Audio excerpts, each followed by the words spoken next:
Ada orang tanya kita tajuk soalan lain tak apa tentang Abid Liu bolehkah. Saya dah bagi dah secara umum. Saya ingat saya tak mau ulang-ulangi sangat dah. Tapi saya begini, kita ni apa masalah kita? Tadi di IG pun saya telah jawab soalan yang sama. Derma terbuka dan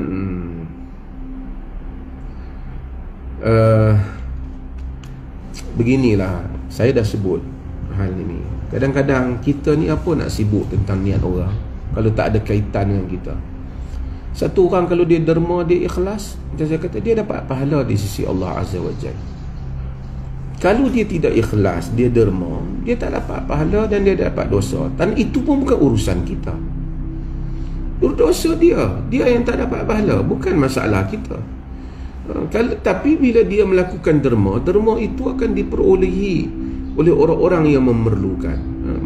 Kalau selagi mana yang dia derma tu harta dia lah. Kalau dia terderma ambil harta orang, mungkin kita boleh komplain lah. Ataupun kalau itu membabitkan harta awam, harta kita. Tapi kalau dia telah derma harta dia, kemudian dia nak ikhlaskan, dia tidak ikhlaskan, bukan urusan kita. Kalau dia ikhlas, dia dapat pahala. Dia tak ikhlas, dia tak dapat pahala. Kalau dia tak ikhlas, kita tak rugi apa-apa. Kalau dia ikhlas, kita pergi kata kat dia, kita boleh dosa tak ada satu pasal. Di atas derma urusan orang. Kita nak mengkritik ni boleh, tapi kritiklah dalam perkara-perkara yang membangunkan negara dan membangunkan masyarakat, yang ada amal ma'ruf nahi mungkar. Mungkar yang nyata, ambil harta awam ke apa, bolehlah kita kritik. Benda tak tahu orang ikhlas tak ikhlas, ni pulan riak tak riak, what is your problem? That is not our business. Bukan urusan kita. Min husnil islami mar'i tarkuhu ma la ya'ni. Tanda baik Islam satu orang tinggal benda yang tak ada kaitan dengan kita. Tapi saya tak kisahlah. Individu yang kata tu pun, saya pun pernah kena dengan dia, pernah kafir lah apa dulu. Tapi tak apalah, hidup ni macam tu lah.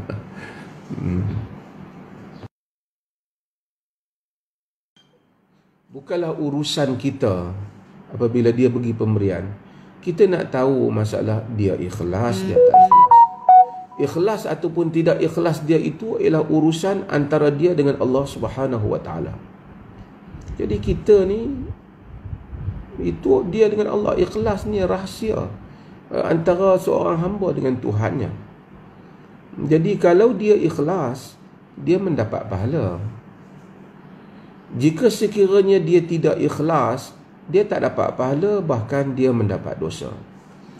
Tetapi orang yang mana yang dia pergi bagi tu, kalau orang miskin ke fakir miskin, orang tu akan dapatlah keperluan yang dia bagi.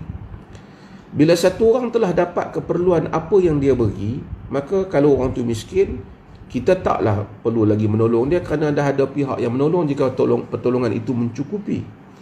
Maka dengan itu kita tak payahlah duk fikir dia ikhlas ke tak. Itu urusan dengan Allah, dia dengan Allah je lah. Kan, kalau kita nak bagi pendapat, nasihat tentang keikhlasan, kita cakap tajuk umum tentang keikhlasan. Itu tidak menjadi masalah lah, kita boleh cakap. Tapi nak judge orang itu ikhlas, tidak ikhlas, itu urusan antara seorang hamba dengan Allah Subhanahu wa taala. Bukan urusan kita pun. Min husnil islami mar'i tarkuhu ma la ya'ni. Hadis riwayat Ibn Majah. Di antara tanda baik Islam satu orang tu, dia tinggal benda yang tidak ada kaitan dengan diri dia. Tidak ada kaitan dengan kita soal ikhlas orang. Amalan-amalan peribadi individu ni, orang semayang di masjid, dia ikhlas ke tak ikhlas main masjid, urusan dia lah, bukan urusan kita. Melainkan kalau sekiranya dia pergi ambil duit tu, duit orang awam, duit kerajaan, tu kita bolehlah kritik dengan orang lain. Jika tidak membabitkan urusan dia dengan orang lain, harta orang lain, urusan diri dia saja, biarlah urusan diri dia. Janganlah kita, tak perlulah kita masuk campur. Individu yang sebut tentang Ustaz Abid Liu tu, sebahagian kita pun kenal lah, saya pun malas nak sebut lah. Dia bukan saja isu KP ni, ialah isu satu aliran, iaitu aliran Ahbash, yang kita telah berikan peringatan sejak dahulu lagi. Aliran Ahbash ni adalah merupakan satu aliran yang memang memang begitu sifatnya, mengkafirkan. Kafir Ibn Taymiyah, kafir Ibn Qayyim, kafir Al-Qaradawi, kafir Al-Buti, kafir saja. Kalau setakat aliran macam tu nak kafirkan orang yang dia tak setuju, tak pelik lah.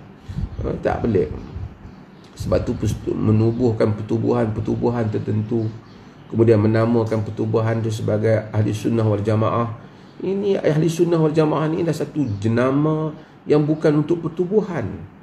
Ia adalah merupakan nama untuk satu aliran yang mana di atasnya jalan para sahabat radhiyallahu anhum ajma'in. Jadi saya tak naklah ulas individu tu, tapi maksudnya begitulah.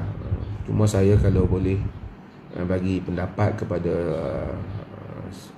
saudara Ebit Liu, saya rasa bahawasanya dia tak payah simpanlah hati sangatlah benda-benda macam tu. InsyaAllah saya pun percaya, InsyaAllah kalau dia ikhlas tak ada masalah, tak simpanlah. Memanglah dan dunia ni macam tu ya. Tak ada orang yang tengok orang buat baik ke, orang buat apa kan, mesti kan ada orang yang bagi pandangan ataupun komplain dia. Pasal dia kadang-kadang komplain orang ni mudah ya. Kadang-kadang kita tengok penyanyi bukan kerja apa, menyanyi nak menghibur orang pun ada orang komplain. Orang nak buat baik ada orang komplain, tapi tak apa. Kita mudah-mudahan Allah Ta'ala tambahkan pahala kebaikan pada kita di atas apa yang ujian yang Allah. Dan juga mungkin juga Allah ingin membaiki diri kita semua tentang amalan-amalan yang kita lakukan untuk kita semua amal, insya-Allah.